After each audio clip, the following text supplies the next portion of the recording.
What's up, fellow Vanguard nerds and Babblerab? And we had like, we were sick, so we had like a video of like a cool updated Metalborg deck posted, but I sounded dead. At least I think when going over I sounded dead. So now that we're live again, we're gonna go through like 4 deck profiles over the course of the next 2 or 3 weeks, because my channel's been pretty dead recently, and I fully acknowledge that. And that's totally been due to procrastination and laziness. I fully admit that. So now that we've successfully gone and blackmailed ourselves and we have stuff to go over our head, let's just jump into it. So this is Shizuku. This the update version of the Shizuku Harmony deck. My problem with like pretty much every single deck I play minus Nubatama, in the case of Bermuda's particularly it's bad, is that I can't play anything that's actually like a meta build. So like corals are fun, I have good runs with them, but the problem is like I don't use them in events, I guess, and I'm not a huge fan of Ange. But this is fun. This I like. Shizuku, you basically just grab everything from your deck and all that should be left as triggers in grade 1s. So yeah. So we got 2 copies of Shizuku. One's going to be your starter, other one you're going to draw into, and that's just in the case of if you don't have what's her face? The one that fetches her from Soul, you can still just call another from hand, plus she's another target for Shizuku Stride. Trigger lineup, 4 heal, and then I'm crazy, I'm just like, can't really think of a good trigger lineup here, so we're just gonna do this. 4, 8, 12 crit. Why not? I mean, 4 crook might be a good idea in this deck, but you know what? Let's go 12 crit, because we're going to be thinning our deck with triggers anyway, so let's just hit triple crit as much as possible. That was literally the mentality that went through my head. It's just like, I'm going to thin my deck a lot, let's just go and pretend we're Pacifica and crit sack. We're like, this deck doesn't thin as quick as Pacifica, but over the course of several turns, it thins so much more than Pacifica does. So like, the crit sacking is great in this deck. I love it. Grade 1s, new Akari. She's good. A little bit more tough to get off because you miss out on the Harmony starter. So she doesn't have a target immediately to bounce to her hand, but if you have like 2 copies of Akari, she can like, bounce and stuff. Such. There's enough Harmony units in the deck to make her worth using. It's just sometimes you don't have a target, but that's okay.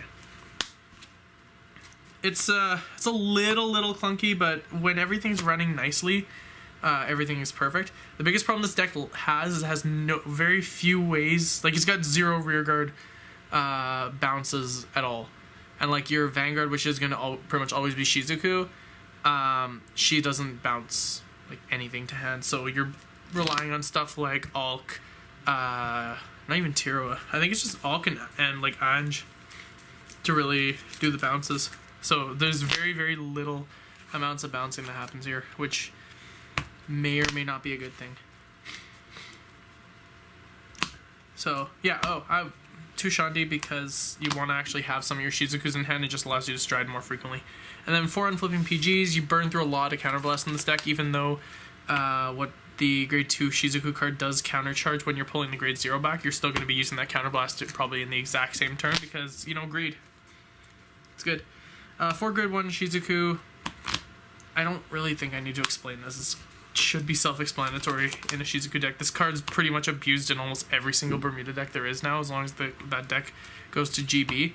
So really, like, this card, if I recall, this card plus I think this card and the Shizuku starter have pretty much become an engine in like Bermuda decks in general now. So the grade 2s, we're gonna actually read her name. So Shiratsuyu. I butchered that so hard. But yeah, 4 of her because it's a Shizuku deck and you want to see her as frequently as possible. This thing hits magic numbers with boosters, like 21k it hits very frequently, which is really good for the deck because, yeah, big numbers. There we go. That's what I'm trying to say. And then 4 grade 2 Shizuku. Yeah, I got the Somerset, whatever. Should be self-explanatory. Once again, it's another dig. Plus you pitch a grade 3, whatever, who cares. And yeah, that's really about it. She, again, this, like, pretty much all my grade 2s can hit 14k, which turns into 21k columns in this deck. This deck builds surprisingly large hands, but most of that hand really doesn't do a whole lot, because you've got like a bunch of grade 3s and grade 2s off of grade 3 Shizuku's effect, and then all of your grade 1s and grade 0s are in the deck. So maybe it might be worth running more Sandy. I don't know. Like, 1's okay, but 2 might be... I don't know. My G-Zone, like, is very fluid because it just sits in a box all the time. So, like, I kind of just grab, like, the first X number of cards that I see and be like, yeah, this will work, sure, why not? So, you know, if I had G-Zones memorized for stuff, that might be a better choice. But, like, in the case of Nubatama, I've pretty much got it narrowed down. But yeah, early game pressure, and you can draw a bunch of cards if everything is working well, which is why I have the other Harmony stuff to combo with Shandi. And then 7 grade 3s. So we got 3 new Loris. I couldn't really think of a better grade 3 choice. I know that Shizuku's got a... Maybe we fudged up. I know Shizuku has another grade 3. If it bounces, I may have made a big mistake.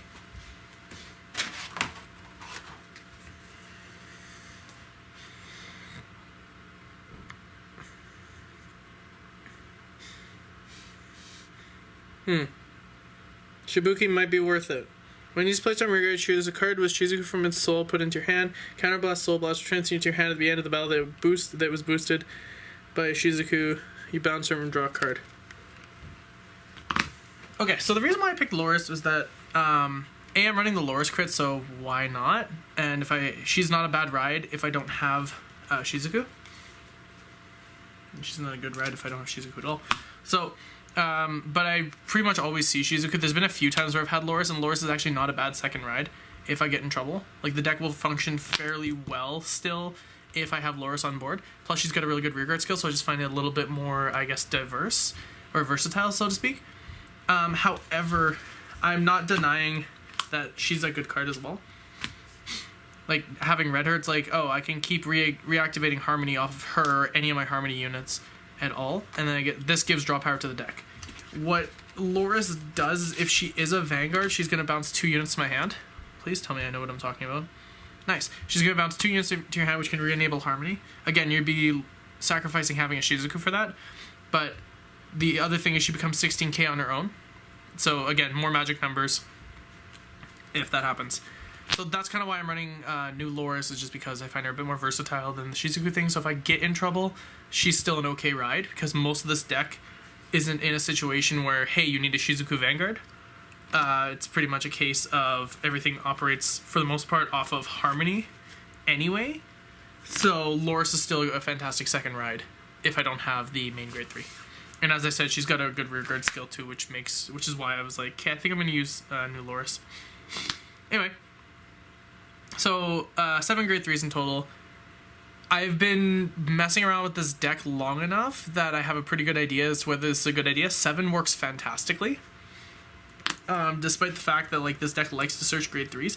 You don't really care too much, because once she's on board, you're going to be checking top 5 so many times in a turn, and the moment she's your Vanguard and you've strode, you're going to be pulling grade 2s or 3s, so you're basically thinning your deck out of everything. Except for grade 1s and triggers, and then that's when the stupidity happens with the crit sacking. So, despite the fact that it may not seem the best choice on paper, this actually works phenomenally in the deck. The biggest problem, like I said, that this deck runs into is this lack of ways to bounce units, and that might mean it's time to start looking at Dreamer, Crook, and going down to 8 crit, unfortunately. Or possibly cutting some grade 2, or grade 2, maybe putting Speak into the deck. I don't know yet. I haven't really tested. I've kind of just been like seeing, kind of just pushing this build as far as it can go, and it builds big hands, much of which you can't really guard with. But when it gets rolling, your combo pieces are just you're getting so many combo pieces to your hand, and then some of your first strides can be absolutely devastating after you've thinned your deck a ton. So yeah, that's the main deck anyway, and I think it's a really solid main deck, and as a fun deck, this is incredible. I absolutely love it. We thank you for tuning in to Babblerab YouTube. Whatever. Alright, so we got the 4 Shizuku stride. Because your grade 3 is... Grade 3. This one right here. Because this one is going to be on your Vanguard circle most of the time. It's not a huge loss, like I said. Put it back. Okay, so because Shizuku grade 3 is going to be your Vanguard the whole time, you're going to be checking top 5 and then adding up to 2 cards that are grade 3 or have Shizuku in their name. with Shizuku as your grade 3 Vanguard, all your grade 2s become grade 3s. So it basically means that you're going to be adding up to 2 cards that are grade 2, grade 3, or have Shizuku in their name. Then after that, you reveal up to 5 cards with Shizuku. And then for each grade that you reveal, your opponent can't guard with that grade. So if I reveal a grade 0, 1, 2, 3, they can't guard from their hand. Plus, each Shizuku that I reveal gives it 5k. So with the amount of thinning this card does, and the fact that I am playing 12 crit, it means that it's gonna be very scary if I've thinned a bunch of cards from my deck this turn, and then I go and reveal 5 Shizukus and I'm like, sorry, by the way, I'm 61,000 unboosted, and you can't guard from your hand because I have 1, 2, 3, 0, 1, 2, 3 in hand, is the thing. So, there's many times where like this will just be like awesome, and it'd be like, okay, you're pretty much done because I've crit sacked you. But yeah, this is the main card. You have to play 4 of it in my opinion if you're doing this build. Like I think even when they're using the Shizuku engine, they're playing at least 2, but it might be as much as playing 4. You can't play 1 or 3, obviously. I mean, you can play 3. Just why? Oh yeah. 1 Megado-chan. I have ultimate strode this thing like once, and I was already gonna win the game anyway. Keep trying to satirically stride it when I know I'm already gonna lose, but my problem is I'm not even at GB3. So it's just like, stride, you can't. You're not at GB3. You need 3 face-up cards in your G-Zone. I'm just like, I don't want to play this game anymore. But yeah, just Megado-chan, whatever. Who cares? And then we got 2 Tiroa. What's to say about this card? This card's stupid. But, like, that makes sense because the thing can basically kill. Yeah, you're going to get 4 drive checks, and she's freestanding. So, if you've thinned your deck a bunch and you go into Tiroa, and then you're like, well, GG, I'm going to restand if I hit lots of crits, you are deeply screwed. Because, thing is, she counts for herself with her skill. So you're just like, easy. I make your life sad. Sure, let's say that that's what you say. Why not? Alk, 4 of it. This is a very Harmony-dominant deck, so it kind of makes sense that you would run Alk. Yeah, I think the vast majority of the rear guards, except for, like, one of the grade 2s and, like, one of the grade 2s and your PGs are Harmony, so Alk kind of just makes sense. You could just first stride her if you don't want to go into Shizuku, but you always want to go into Shizuku. Usually how I'll do it is like if I need to put pressure on the opponent, or if I need to... Words are not easy today. Yeah, if you want to put pressure on your opponent, Alk's a fantastic way to do it. Unfortunately, if you're Harmony based, she's replaced Olivia in my mind. The double crit, the thing with Olivia is that, yeah, she was getting PG'd because you were going true crit. The thing is that, like, Alk just does so much more, unfortunately. For Olivia, anyway. Olivia is, like... I'm sad. That card was really good. It used to be too expensive to talk about. But yeah, Alk kind of just does more because she resets your field on your main phase and then resets your field on the battle phase, plus has the same effect where she calls 2, like Olivia does, and then she's got the additional effect of, oh, by the way, everything in Harmony gets 5k if I'm at GB3.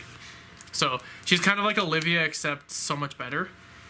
And, well, there's a reason I don't touch Olivia in many decks anymore, is because she's sadly dated. Great card when it was, you know, when there was no better alternatives. Like, right up until this last set, I would say Olivia was still almost worth running and everything. At least as a 2 of, because she was still there. Just Alk's better now if you're playing Harmony. I guess you could still run Olivia in a bunch of, like, older decks. But the thing is that other sub-clans have their own strategies now, and, like, if you don't need to do multi-attacking, she's kind of just better to use. So, yeah. Anyway, one Ange, like, I play this deck casually. Unfortunately, I don't see myself playing premium in events anymore, just because of the amount of BS that's kind of been happening. I see myself playing standard, though, in events, so you'll be seeing, like, Bermuda Triangle, Nubatama, and then I'm planning on messing around with Deepopo in events, so you'll see that kind of stuff. But other than that, I don't play in events, so it's really what do I play against with my friends predominantly, and one of my friends does play Link Joker, so Ange kind of works in that sense. Most of the time you're kind of screwed if you're playing this deck anyway against Link Joker, because, well, he plays Messiahs and doesn't have Basaltus. I don't know. He plays Grand Blue now, so I guess that doesn't matter. Anyway, one Sandy, like I said, you're going to have a bunch of cards that are not grade 1s or grade 2 or grade 0s in your hand, so this kind of just compensates for that. I kind of want to run 2, but I don't know. 2 of this. It's kind of not too much worth running 1 because 1 doesn't do a whole lot versus 2, you at least get the 10k off of the other one there, and then all your PGs also power up by 10k, so that kind of makes sense. But yeah, I guess it would be like 1 to get the thing face up in the G zone, and then the other one you just keep flipping face down after you're done guarding with it. And then 1 Leona. I guess to an extent Leona can also help take stuff off of your field, which is kind of nice. But yeah, that's all I have to say, unfortunately. But yeah, so final thoughts on this deck is that this is a lot of fun to play. As a casual deck, I think this is absolutely hilarious to play. I've kind of been attracted to decks that just have like a funny gimmick, and I don't really care too much if they really win or lose for the most part. Like most of my competitive decks, like yeah, I was trying to win with them, but like there's a lot of decks where it's just like this has a gimmick to it, and as long as you don't stop my gimmick from going off, because we're not playing Yu-Gi-Oh here, we're playing Vanguard, then I'm basically happy. This one just goes and digs for a lot of cards. Sure, I do lose to like Nova Grappler and like other standard decks and such, or in some other decks, but really doesn't bug me too much because you get to go check top 5, check top 5, check top 5, check top 5. Oh, I have a hand. It's got 10 cards in it. They're all grade 2s. Fight me, right? But yeah, this is a lot of fun. I highly recommend it if you guys are thinking about getting into a Bermuda deck just to play for fun. This is a great choice. Little bit on the pricey side, predominantly the G zone, I would say. The main deck should be cheap. With like the Shizuku engine, maybe, but like outside of where are you? We don't talk about that. You don't need it. You could run the GB8, but like I think it'd be fairly cheap. It's a premium deck, so it's not that expensive anyway because a lot of people are not playing premium. I don't know if a lot of people are not playing. Oh, I take that back. People are playing both standard and premium, but like your higher in demand cards presently are the standard stuff as opposed to the premium stuff because these are older cards. I may not know what I'm talking about, by the way. So yeah, well, I'm just gonna end it off by saying, yeah, this deck is a lot of fun and you should play it. Thumbs up. See you guys in the next video.